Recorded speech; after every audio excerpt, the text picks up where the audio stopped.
Okay, so welcome back to you guys. Welcome back to everyone here. Welcome back to everyone online who's joining as well. This afternoon, what I'm going to do is teach you guys Buddhist chanting so that you guys can understand what this is all about and how to get benefit out of it as part of your practice. But first, let me just share with you guys about the history of chanting and where it comes from. During the lifetime of the Buddha, when he was doing chanting, it was used as a learning tool or as a learning device in order to be able to help his students to remember the teachings. Every 2 weeks, his students would come together and recite his teachings, because everything that he taught was oral. The technology to write things down didn't exist during his lifetime, that they weren't able to even write things down because that technology didn't exist there. And you might not consider writing something down as technology, but 2,500 years ago, that was technology. So the language that the Buddhists spoke didn't even have a script because there was no need for one. So people were using chanting as a way to commit the teachings to memory, as a learning tool, as a learning device. Where today we have books, audiobooks, videos, podcasts, all these kinds of things to be able to learn. They didn't have that 2,500 years ago. So you can see from the origins of chanting that this isn't a rite, ritual, ceremony, worship, or prayer, anything like that. None of those kinds of things exist in the teachings of the Buddha. So if you'd like to learn how to chant, it actually helps to ease the mind into meditation and get more benefit out of the meditation itself. In this tradition of teachings, you will see that people chant in a unifying language. It's called the Pali language, where there's other branches of Buddhist teachings that they chant in a more localized language, like Chinese or Vietnamese or other languages like this, where the Buddhism that's practiced in Thailand, Myanmar, Cambodia, Laos, Sri Lanka, and southern Vietnam, that's like the real focal point. It's called Theravada Buddhism. It means the teachings of the elders. It's the form of Buddhism that's considered to be closest to what the Buddha taught during his lifetime. It's really spread all throughout the world, but these are the places that focus on it the most. This particular branch of Buddhist teachings, they will chant in the Pali language, which is a unifying language. So no matter where you go in the world, if you learn this type of chanting, you'll actually be able to chant anywhere. You could walk into a temple, be brand new, never been to that temple ever, and you'll be able to chant right along with those people. Now, region to region, temple to temple, the dialect's a little bit different, but you'll notice that it's the same underlying words. So I'm going to teach you guys the Pali chanting so that you guys can learn how to do this chanting, and it will help you to ease the mind into meditation because it kind of exercises the mind a bit. So I'm going to share with you guys the benefits of chanting, but let me first share that with you, and then I'll actually share with you the actual chants themselves and teaching you guys how to chant.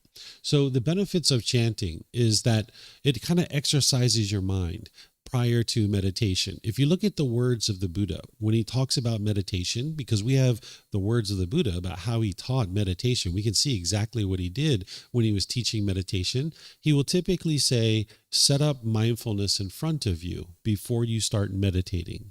You're going to learn more about what mindfulness is tomorrow, but for now, you can think about it as awareness of mind, that you would like to set up awareness of mind before you meditate. You're not interested in just plopping down into meditation. So chanting is a great way to kind of bring some awareness to the mind as you're easing into meditation. And whether you do chanting or something else, that's what you would like to be able to do. You're not interested in just plopping down into the meditation. You'll notice that you get this awareness of mind, concentration, and memory as you're chanting, because your mind is like a muscle. It's like exercising the mind. When you're learning to chant, you're exercising that muscle because you're going to need a certain amount of memorization and concentration and focus to be able to chant. So it helps you to build that as you go into meditation. It also helps you to build awareness of the breath so that right from the very beginning of your meditation, you have awareness of mind and awareness of the breath, and you'll be able to start getting benefit from the meditation right away.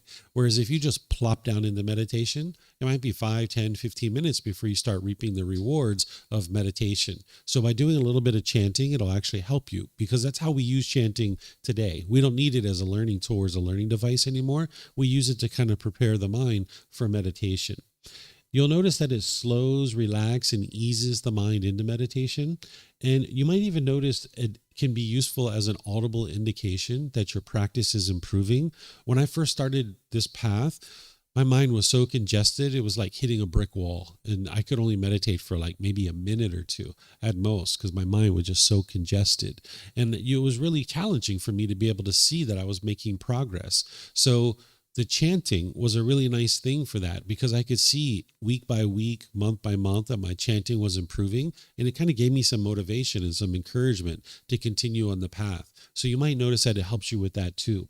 I also noticed that it helped build respect and gratitude for the elders and for Gautama Buddha. What I mean by the elders is, ever since Gautama Buddha, there's a countless line of people that will never know the names of those people who have been handed down these teachings from person to person to person to person. And it's important for you to have respect and gratitude for everybody in the world, but particularly these people, Gautama Buddha and these people who have passed the teachings down. We'll never know their names, but I have an enormous amount of respect and gratitude for these people, because if it wasn't for them, we wouldn't actually have these teachings available to us today. So you might notice that these chants help you to cultivate that respect and gratitude for these people and Gautama Buddha. And then you might notice that this bubbles over into some of your other relationships, because there's probably some other relationships that you have right now that you would like to see them go better. And if you increase your respect and gratitude towards those people, you'll actually see that it improves the condition of your mind and the relationship that you have with those people. So chanting can even help you bubble up some respect and gratitude in the mind. It's important to know that there isn't anything mystical or magical about chanting. Now, I share that with you, and I will teach you that, but you'll hear other people that maybe teach you something different than this. You might hear people say, oh, chant this special chant. If you chant this, you're going to get an extra long life. Or chant this special chant, your boyfriend or girlfriend's going to come back to you. Or chant this special chant, you're going to get rich and wealthy if you chant this special chant. Well, I teach you, don't believe me, but also don't believe others either, right? Don't believe them. Don't believe me. You need to be able to see the truth for yourself. If you go to a temple someday and they say, here, chant this special chant, you'll get an extra long life if you chant this chant. Well, look around the temple. Do you see people that are 150, 200, 300 years old? If you do, there's some truth to it. But if you don't see that, then you know it's not true. These people are just believing that. So it's important that you don't believe these kinds of things related to the chanting, that there isn't anything mystical or magical about it. And here's another way you can independently verify that there's no such thing like that. If you went to a restaurant and you had a really good meal, how many people do you tell? Probably 3, 4, 5, 10 people. You let them know, like, wow, this food is really good at this restaurant. Well, think about if there was a special chant where you could instantly get wealthy if you chant that special chant. It's had 2,500 years to spread through humanity. Don't you think we would have known that by now? And like everybody would know this chant and people would be chanting that chant? There's nothing like that. So people oftentimes believe these kinds of things, but you can know the truth by looking in the world around you and starting to reflect and be able to see what's true and what's false. So there's nothing mystical or magical about chanting. It'll help ease the mind into meditation. It'll help you get awareness of mind, awareness of the breath. It'll help you to develop your meditation practice and get more benefit out of your meditation practice. It'll help slow and ease and relax the mind into meditation. It can bubble up this respect, give you this audible indication that your practice is improving. These are the kinds of things that you'll notice with chanting. So do you guys have any questions on the benefits of chanting or the history of it and where it comes from? No? Okay, so during the lifetime of the Buddha, you had to chant in order to get to enlightenment. If you didn't chant, you wouldn't get to enlightenment because you had no way to remember the teachings. Today, you can chant and it will help you in your practice, but if you didn't chant, you could actually still get to enlightenment. This is the one and only thing that I will ever teach you, that I'm telling you right up front, that if you didn't do this, you would still be able to get to enlightenment. But if you're not going to chant, be sure that you at least do these things, that you learn how to cultivate this awareness of mind and ease into the meditation so you get more benefit out of the meditation itself. And there's many different ways that you could do that. Chanting is just one way to do that. And what I encourage you to do is try chanting, work with it for a few weeks and test it out and see how it goes for you, and then make a decision later. Because typically what the unenlightened mind does, it doesn't want to put the effort into learning something new. It will just push it to the side. But instead, what I suggest you do is try it for 2, 3, 4, 5 weeks, see how it's going for you. And then when you see it's improving your mind, you'll know that. And if you get to the point where you're like, it's nice, but I'm really not interested in doing chanting, you can just leave it to the side. But at least you've tried it and you know for sure happening and how you think about this particular stuff. So this is the one and only thing that I will ever teach you that you didn't have to learn, or you don't have to learn, and you will actually still be able to get to enlightenment. But everything else that I teach you, you would need to be able to understand that and practice it, and that's what's going to lead to your enlightenment. So I'm going to teach you 3 individual chants. This first one is called the triple gem or the triple jewel. It's called that because you're actually chanting and you're showing respect and gratitude for 3 things: the Buddha, the teachings, and the community. These are the 3 things that you need in order to be able to get to enlightenment. You would need confidence in the Buddha, access to his teachings, and you need to be part of a community. And you might not have all of those things now. You might not have confidence in the Buddha because you haven't actually studied his teachings. But you do have access to his teachings. You have them here, and you are part of a community. We have an international community with thousands of people all over the world. So if you just had one of these things or 2 of these things, you actually wouldn't be able to get to enlightenment. So if you had confidence in the Buddha, but you didn't have access to his teachings and you weren't part of a community, you wouldn't be able to get to enlightenment. Or if you had access to his teachings, but you didn't have confidence in him and you weren't part of a community, you wouldn't be able to get to enlightenment. Or if you were part of a community, but you didn't have confidence in the Buddha and you didn't have access to his teachings, you wouldn't be able to get to enlightenment. So that confidence is something that grows more and more and more as you learn and practice his teachings. So you may not have confidence in him right now, and that's okay. But over time, you'll be able to see that that will ultimately grow. So this is called the triple gem or the triple jewel because it's the 3 things that you need in order to be able to get to enlightenment. And when you go to a certain event that is maybe like at a temple or something like that in the Theravada tradition, they will usually start with this chant. This is usually the first one that everybody starts chanting. The leader will come in and they will start chanting, and then everybody will just chant along with that person. So the way that I'm going to teach you these chants is I'm going to do them 4 times. The first time I'm going to do it by myself just so you can hear it and know what it sounds like. The second time I'm going to do it and I'm going to show you where I'm breathing so that if you'd like to breathe in those places, you'll kind of know where's a nice place to take a breath. Then we'll do it a 3rd time where you guys can join in and I will coach you in your breath and show you where I'm breathing, and we'll all be chanting together while I'm guiding you. But then the 4th time we'll do it where there's no guidance and we're just all doing it together. Okay, so here's how this one sounds. Arahang Samma Sambuddho Mahakeva Bhutang Mahakavanang Apivateyami Savakato Mahakavata Tammo Dhammang Namasami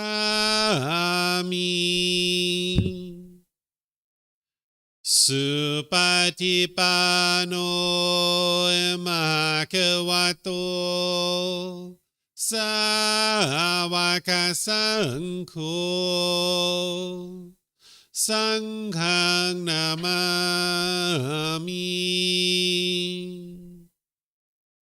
Okay, so that's the way it sounds. And what you notice there is I was doing this little bow at the end of each phrase. If you're in a large group of people, what you might notice is they bow to the floor. In Thai, we call this a klop, where you're prostrating towards the floor. You guys don't need to do that. You don't even need to do the bow. This is your practice. You can do whatever you'd like to do. I'm just sharing with you what I do, and what you choose to do is up to you. But what you'll see is when you're in a large community of people, they will typically be bowing to the floor at the end of each one of those phrases, or at the very least, they'll be bowing with their hands like that to show respect to the Buddha, to the teachings, and to the community, who's all of us. That's the community. So whether you choose to do that or not, it's a choice for you to make. But that's what I'm actually choosing to do, just to show respect to the community.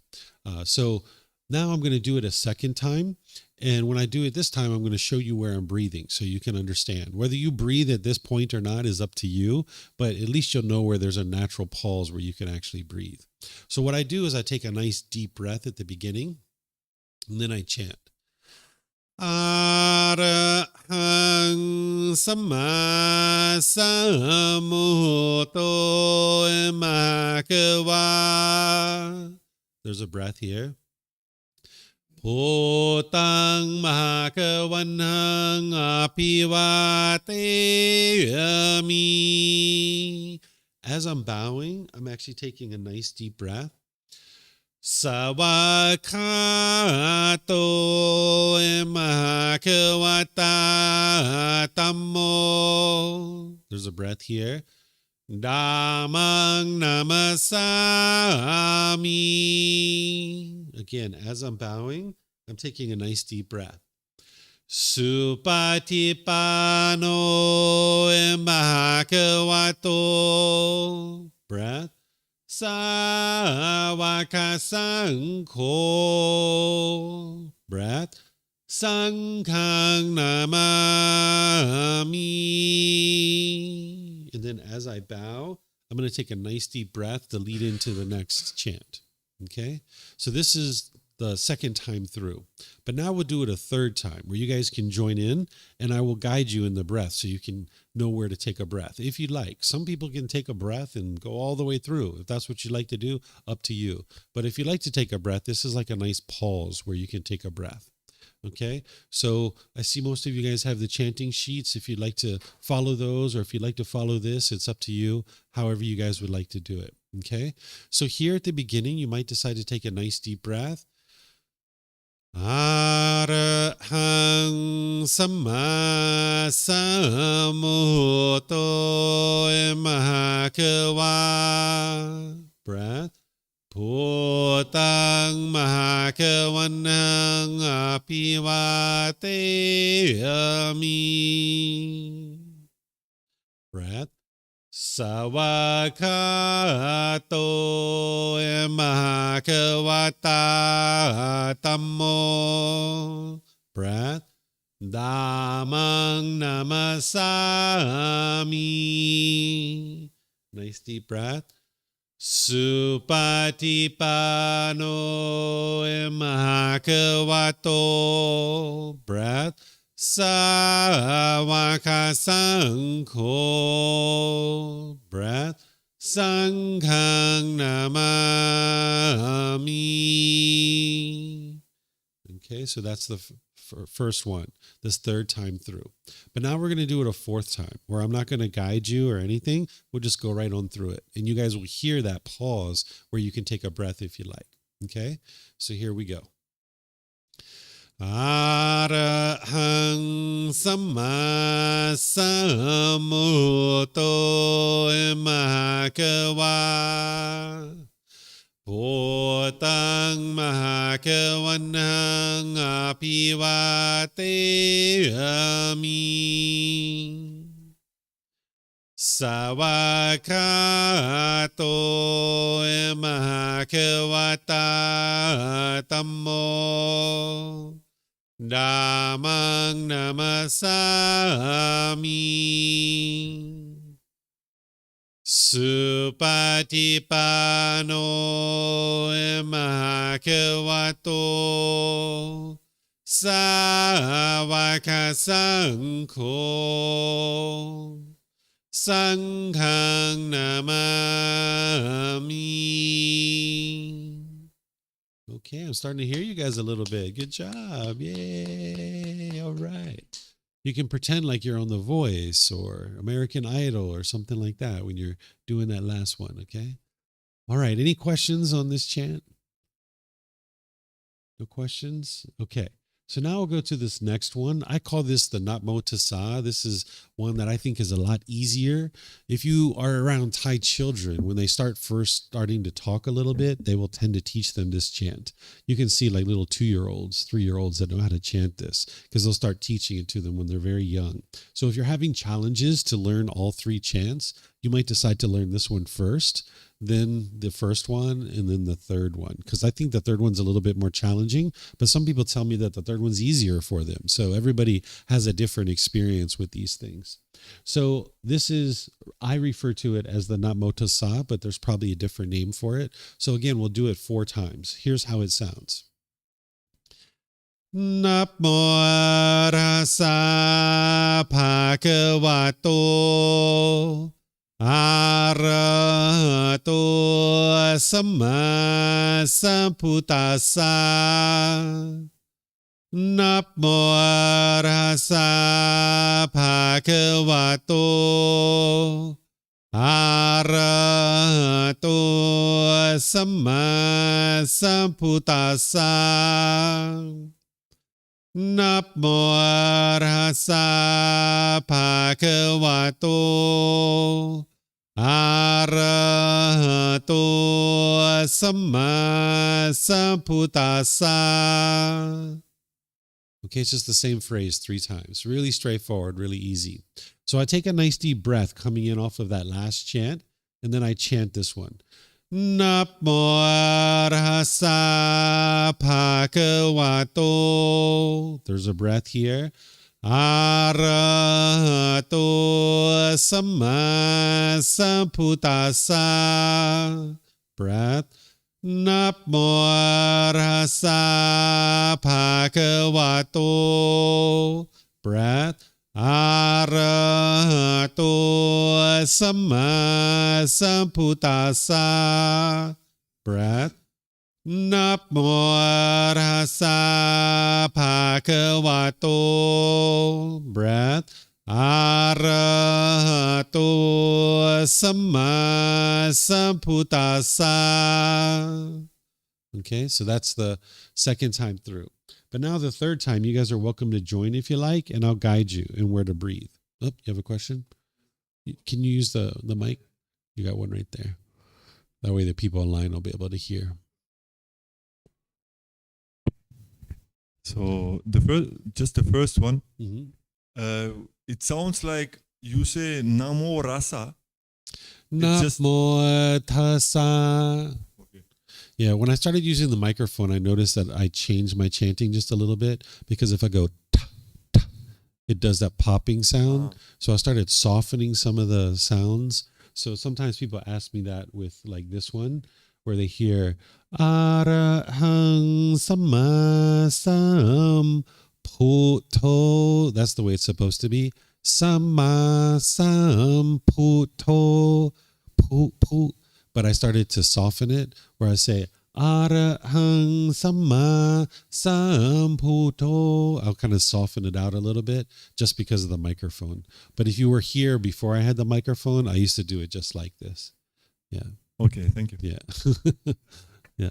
This is how impermanence happens in the world, right? Because there's not just one fixed way to chant. If there was just one way to chant, that would be permanence. And we live in an impermanent world. So you'll hear from temple to temple, things change. And even me, my chanting has changed over the years. So you'll see those kinds of things.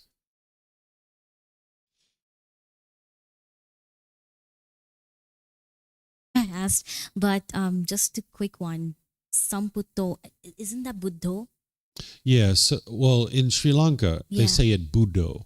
Yeah. So here, what you're learning is a Thai dialect, Right. the way that the Thais do it. So it's a little bit different from place to place. Yes. But when you chant together with someone from another region of the world, it'll all blend together. It's just that they pronounce it a little bit differently because dialects and accents and things like this. So since I learned it, hearing it from Thai people, I chant it in the way that Thai people do it, but you'll hear other people do it different ways. So that word Puto, it means the Buddha. That's what it's referring to. So in some places they will use Buddho instead of Puto. So here in Thailand they say Puto instead of Buddho. Yeah. Right. Thank you. Yeah, you're welcome.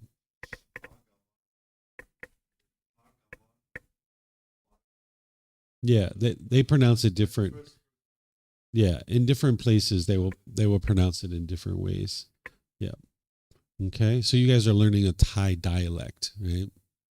All right, so let's do it a third time through, and I'll show you guys where to actually breathe, okay? So you take a nice deep breath here. Namo Tassa Bhagavato. Breath. Arahato Samma Sambuddhassa. Breath. Namo Tassa Bhagavato. Breath. Arahato Bhagavato Samma Sambuddhassa. Breath. Namo Tassa Bhagavato. Breath. Arahato Samma Sambuddhassa.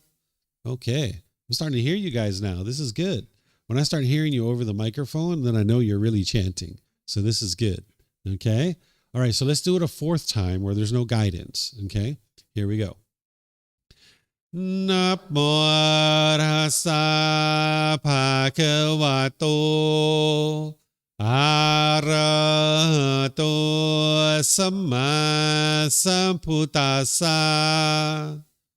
Namo Tassa Bhagavato Arahato Samma Sambuddhassa.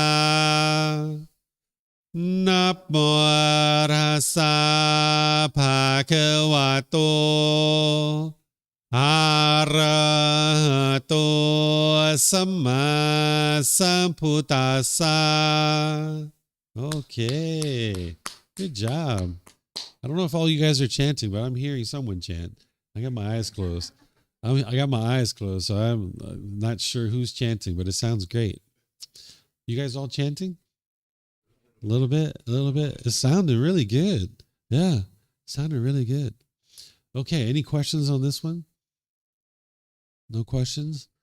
Okay, so now we go to this fourth one. I call it the ETP So, but again, it probably has another name. I'll do it 4 times. Okay, so here's how it sounds. ETP So Mahakava Arahang Samma Sambuddho Vichacharanang Sammuno Sakato Rokavitu Anutero Purisa Dhamma Sati Satatava Manusarang Poto Bhagavati. Okay, so that's how it sounds. You have a question? Yeah? You need a mic? You guys can chant with the mics too. Yeah, they won't hear you online. You guys are welcome to chant with the mics too, because I'm sure the people online would like to hear you guys. You might get a call from The Voice or American Idol or something. So the last, so the third line, Anutaro and so on, and then in the end there's it says Dewa, but you chant Dawa. So Anutaro Purisa Dhamma Sati Sata Dewa. I hear Dawa, but yeah. Just I wanted to clarify. So we can do Dewa and it's fine. Or so what you're referring to is the heavenly beings. That's what that word refers to. So you might be hearing it or wanting to say it more as Deva, because that's the Pali word for heavenly beings. So it sounds like that's what you're saying when I hear you saying it, but it's Dewa. Dewa, yeah, Dewa, yes. But when you chant, I hear always Dawa. So I was wondering if there's maybe it's they say Dawa, but it's not written in the right way. Sometimes this happens. Yeah, also. I would encourage you to learn it by ear. This is to kind of help you along, because this is how I learned it, is by ear. And then I tried to write it down in a way that I was pronouncing it. So I never learned it with a text like this. And we're trying to use English characters to represent sounds that aren't necessarily found in the English language. So that's why you're hearing just slight differences like this. It's not like so precise and so exact, because there's more than one way to chant, right? It's impermanence. Okay, thank you. Well, that's the way that you refer to a heavenly being. But here we're chanting, so it's a little bit more singy-songy, right? They're making a little bit more singy-songy. All right. All right, so now we'll do it a second time where I'll show you guys where I'm breathing, but you probably already hearing where the breaths are because there's these natural pauses, right? So at the beginning, I'm taking a nice deep breath. Iti piso emahakewa. There's a breath here. Arahang Samma Sambuddho. There's a breath here. Vichacharanang Sammuno. Breath. Sakato Rokavitu. Breath. Anutero Purisa. Breath. Sata Sati Sata Dawa Manusarang. Breath. Puto Bhagavati. So that last part of the chant, I kind of drag it out a little bit and I do a little bit of a bow. Where if you chant with Thai people, they'll usually abruptly end it. They'll say, Puto Bhagavati. And they will just stop it. But I think it sounds better to drag it out. So I just drag it out. All right.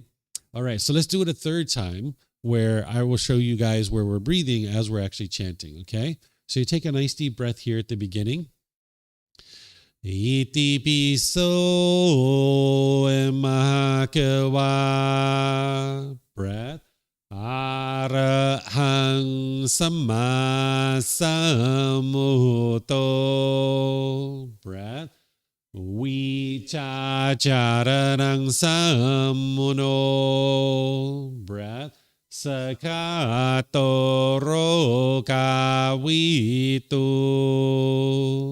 Breath. Anutero Purisa. Breath.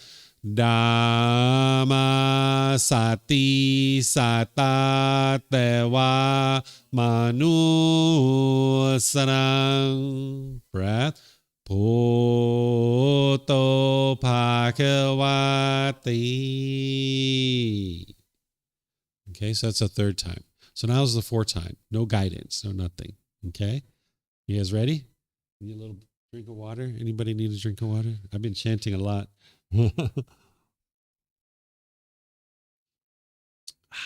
Okay, you guys ready? Here we go. Iti piso emahakewa. Arahang Samma Sambuddho. Vichacharanang Sammuno. Sakato Rokavitu. Anutero Purisa. Dhamma Sati Sata Tawa Manusarang. Puto Bhagavati. Okay, you guys sounding good. All right. All right, that's the 3 chants. Any questions on this one or any of the others? No questions? Okay. Yeah. Yeah, I have it on YouTube and our podcast. If you go to our YouTube channel or our podcast, where it's just me chanting, and it takes about 2.5 minutes to go through it, because that way, when you're at home, you can be listening to it and chanting along with it. And then anytime I'm meditating, I always do it beforehand and afterwards. So if you're watching any of the videos or podcasts, you can hear me chanting and follow along. But there is one that's just for that, so that you can practice with it. And if you have trouble finding it, just send me a message and I'll help you. I'll send you back a link. Mm-hmm. Quick question. So we have been doing the first one at the beginning and the end of the meditations. Mm-hmm. When do you typically do the second and the third one? Same thing. I do that whole thing. Oh, you do all 3? Yeah, I do all 3. Oh, okay. So I've been at the beginning I and end. I guess I've been Yeah. I just assumed it was the first. That's fair. Yeah, it's the whole thing. It takes about 2.5 minutes to do them. In fact, that's what I recommend we do now. If you guys are game, I say we put them all together. No guidance, no nothing. You guys would like to try? Okay, let's do it. You ready? Anybody need a drink? Anybody need a la la la la la la warm up their voice? Okay. So we have some drinks. Oh yes. Sorry, I will try to remember to flip that. One of the things that some people like to do is they like to hold it in their hands. They like put it into their cracks of their fingers and they hold it like that. So that's a hack, right? A life hack. Yeah, like that. Yeah, like that. There you go. Okay. You guys ready? All right, here we go. Arahang Samma Sambuddho Mahakava Bhutang Mahakavanang Apivateyami Savakato Mahakavata Tammo Dhammang namasami Supatipano mahakavato Savaka Sankho Sanghang namami Namo Arhasa Bhagavato Arahato Samma Sambuddhassa Namo Arhasa Bhagavato Arahato Samma Sambuddhassa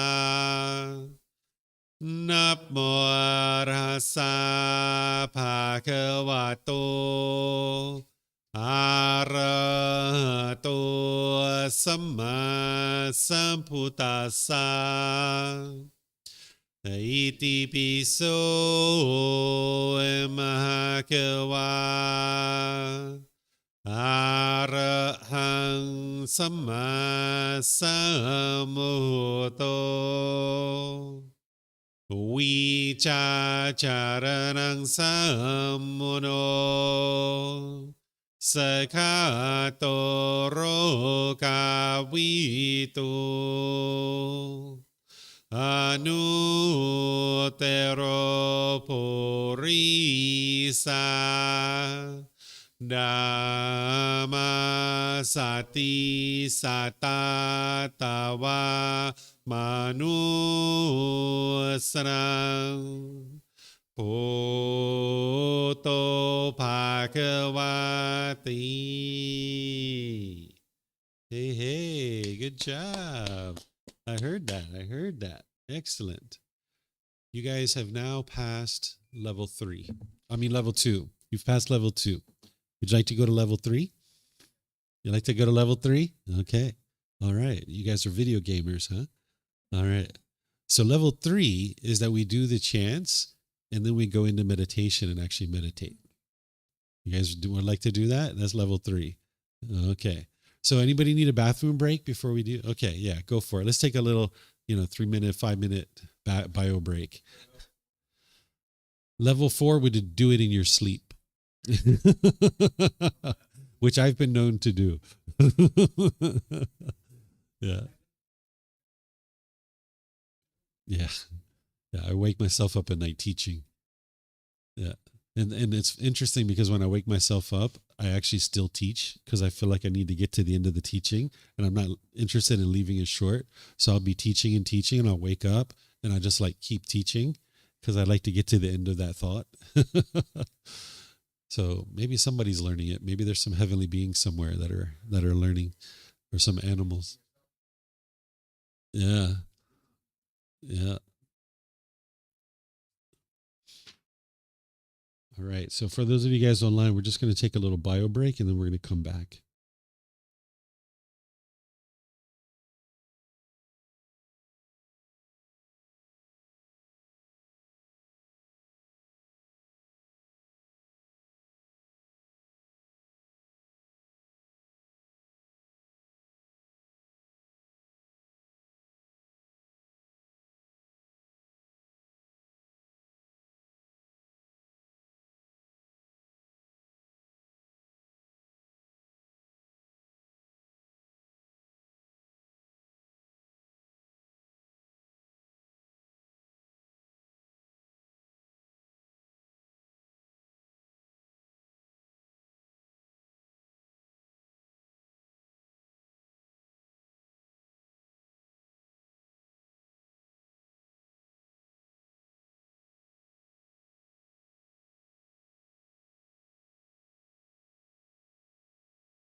And so people online can hear. So we were having a conversation about meditation, and you can switch positions during your meditation.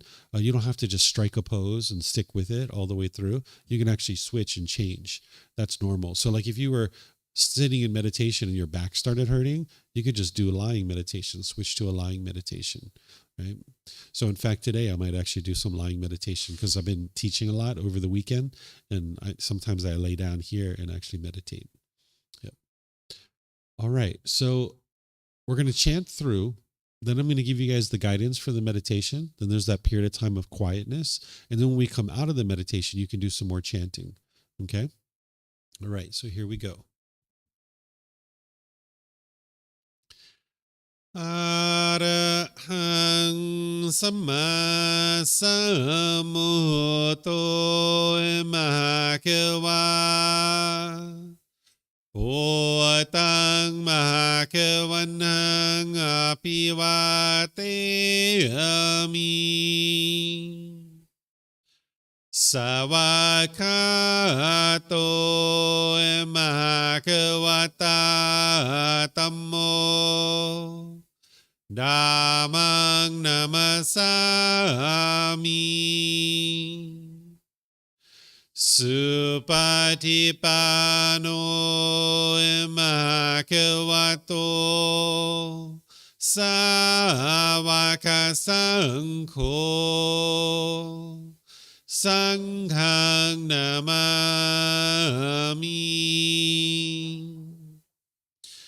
นะโมตัสสะภะคะวะโตอะระหะโตสัมมาสัมพุทธัสสะนะโมตัสสะภะคะวะโตอะระหะโตสัมมาสัมพุทธัสสะนะโมตัสสะภะคะวะโตอะระหะโตสัมมาสัมพุทธัสสะอิติปิโส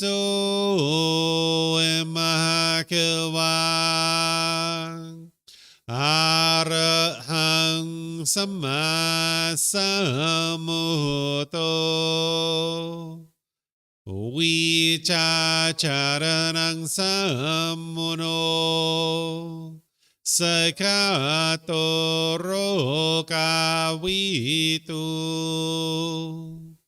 อนุเตโรปุริสาดามาสติสัตตาตาวามนุสรังพุทโธภาควาติ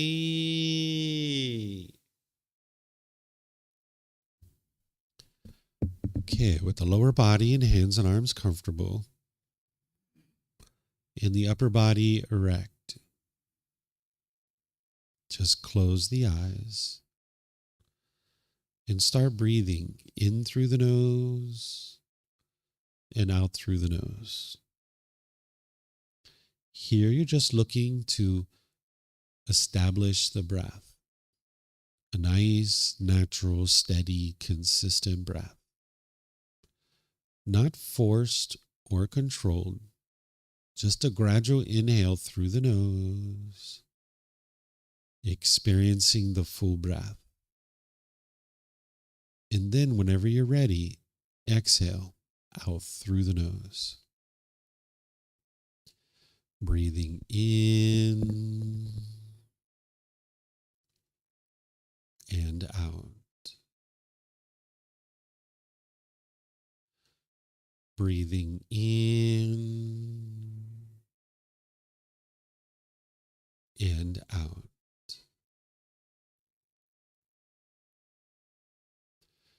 Your breath may not match up with the guidance that I'm providing, and that's okay. This is your practice. I'm just here for guidance. You can use this voice as a reminder that whenever you get to the next inhale, breathing gradually through the nose, developing a nice, natural, steady, consistent breath. And then whenever you're ready, exhale out through the nose, experiencing the full breath. Breathing in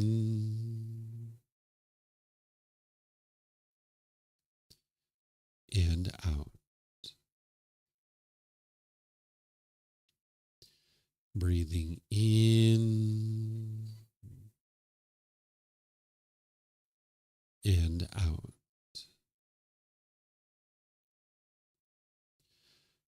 With the breath well established, start fixating the mind on the breath, either the sound of the breath coming into the nose or the sensation of air moving over the skin into the nose. The breath is the present moment. Fixate the mind on the breath, the present moment. Breathing in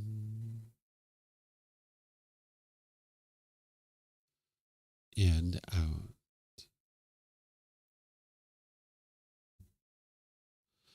Breathing in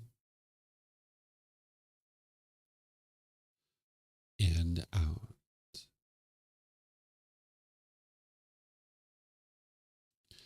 With the mind fixated on the breath, whenever you notice that it moves off the breath Cut that off, let it go, and come back to the breath, the present moment. No need to observe the thought, label it, judge it, analyze it, or even try to figure out where it's coming from. Whenever you notice that the mind is moved off the breath, cut that off, let it go, and come back to the breath, the present moment. Breathing in and out.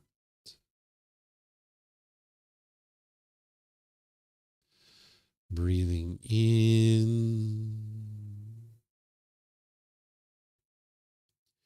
and out.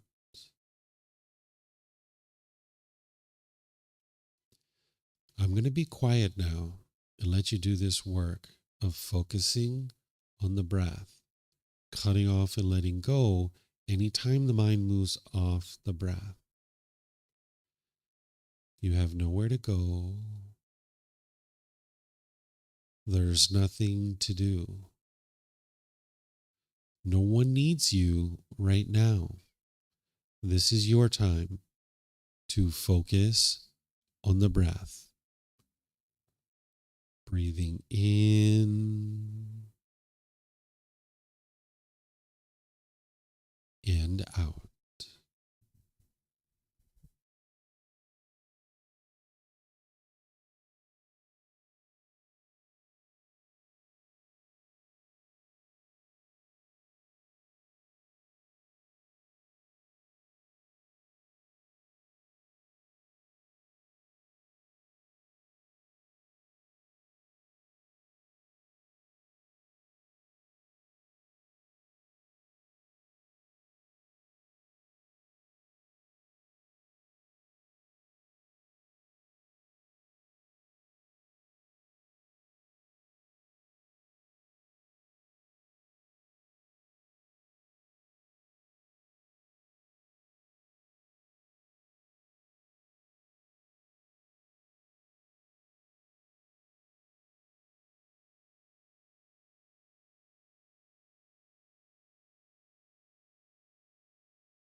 อะระหังสัมมาสัมพุทโธมหาเขวาโอตังมหาเขวันหังอภิวาเตมิ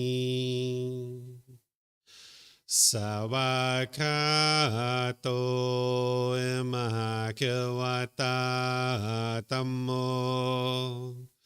ธัมมังนามัสสามิสุปฏิปันโนมหาเขวโตสาวกสังโฆสังฆังนามามินะโมตัสสะภะคะวะโตอะระหะโตสัมมาสัมพุทธัสสะ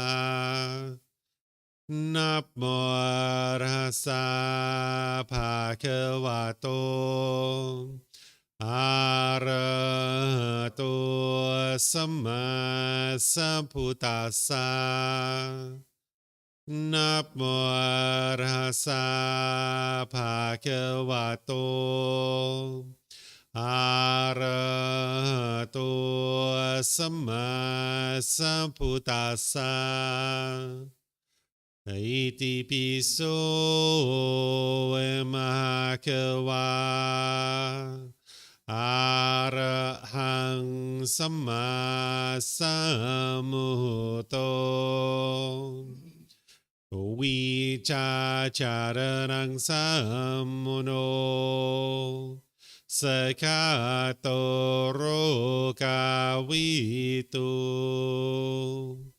อนุเตโรปุริสาดามาสติสัตตาตาวามนุสนังพุทโธภาควาติ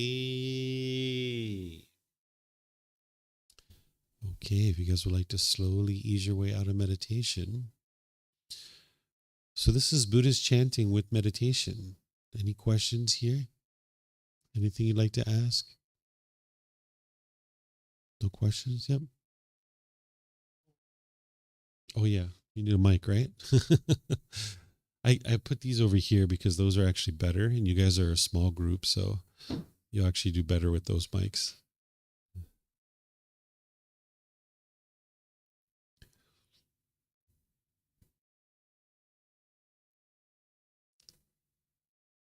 Just press the button when you see the lights come on. We're meditating. Are we supposed to be kind of like blanking out our mind and just feeling that we're breathing, or is it okay to focus on the breathing? You'll see tomorrow. I'm going to teach all of this in the afternoon. But what you're doing is you're focused on your breath, but the mind is going to move off the breath, and then you cut it off and let it go and come back. I'm going to explain it all to you tomorrow so you understand how it fits into the overall path and what you're accomplishing through the meditation. But for now, just focus on the breath, and anytime the mind moves off, cut it off and come back to the breath. Mm-hmm. Okay. Yep. But you'll get all the ins and outs tomorrow afternoon. Okay. So this was a great day to spend with you guys, sharing the teachings of the Buddha. You have the whole rest of the day to yourself. It's not even 3:00, so we're finishing up a little bit early today. Tomorrow, I'm going to be starting off with chanting and meditation. So when you guys come in, if you'd like to get a chanting sheet, you're more than welcome to. And then after our meditation, I'm going to be teaching you the Eightfold Path. It starts with the Four Noble Truths, but then we're going to spend the whole morning learning the Eightfold Path. We're going to take a mid-morning break as well, and then we'll take our lunch break, and then when we come back, I'm going to teach you meditation. So tomorrow is like the real core of this course, because that's the real foundation of the path to enlightenment, is the Eightfold Path. So I'm going to be using the words of the Buddha, gradually walking you through piece by piece by piece. So enjoy your evening, and perhaps I'll see you guys tomorrow. Okay? Sawadee Kap. Sawadee Kap. You're welcome.